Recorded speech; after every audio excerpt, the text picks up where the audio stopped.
Video ini saya tujukan khusus kepada Timbalan Menteri Kewangan iaitu Datuk Seri Ahmad Maslan dan juga seluruh kerajaan Malaysia. Cuma sebelum saya teruskan video ini, perlu saya ingatkan, memang saya faham ramai yang tidak berpuas hati dengan Datuk Seri Ahmad Maslan. Tapi kalau nak hentam dia pun, tolong ingat, Maslan itu nama bapa dia. Nama dia Ahmad bin Maslan. So kalau nak hentam, hentam Ahmad, jangan hentam Maslan. Maslan tidak bersalah dalam hal ini. Dan amaran awal-awal, video ini mungkin mengandungi bahasa yang agak keras sedikit. Tetapi bak kata pepatah, sayang anak tangan-tangan, sayang kerajaan hentam-hentamkan. Kita intro dulu. La la la la la la la la.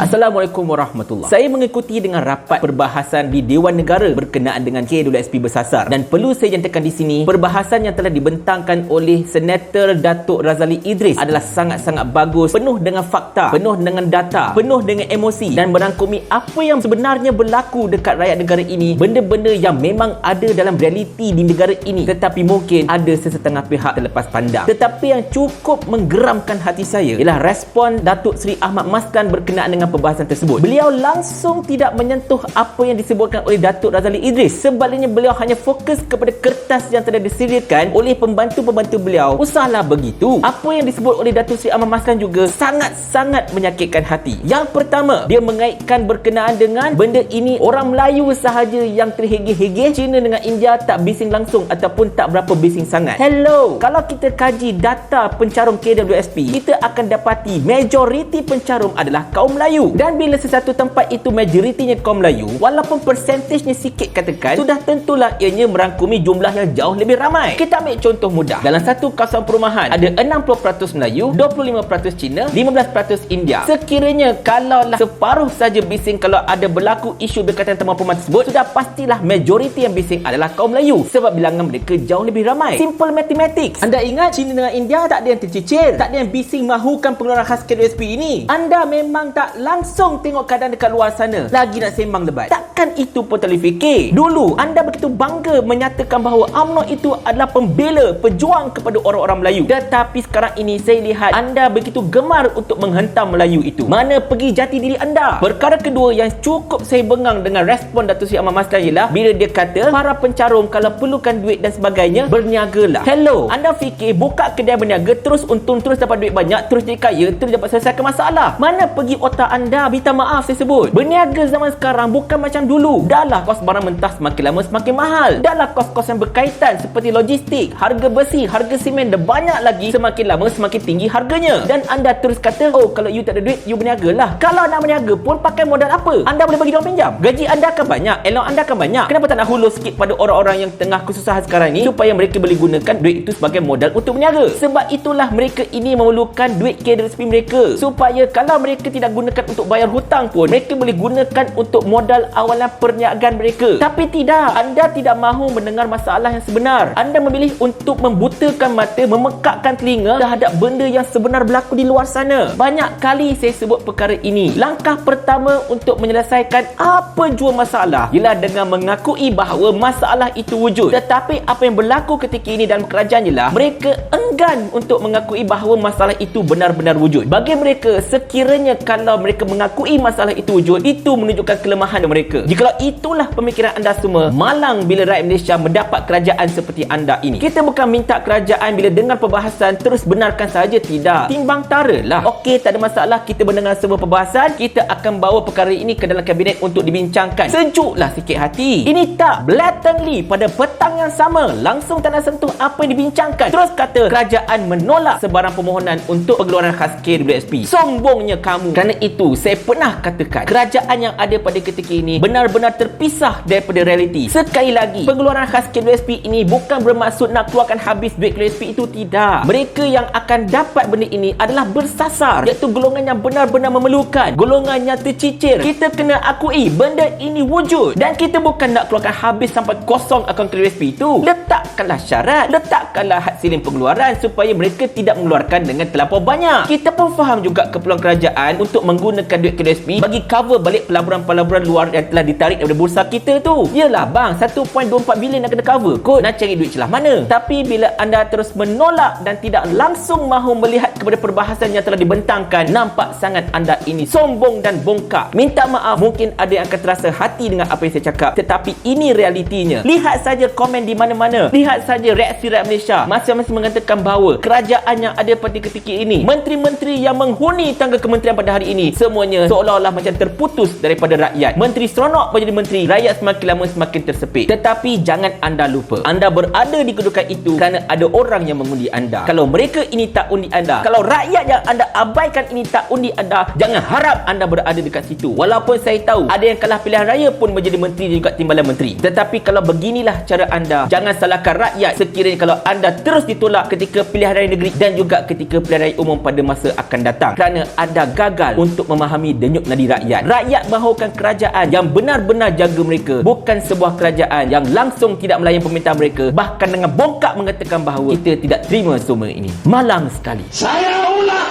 Sampai Abang Jamil mampus.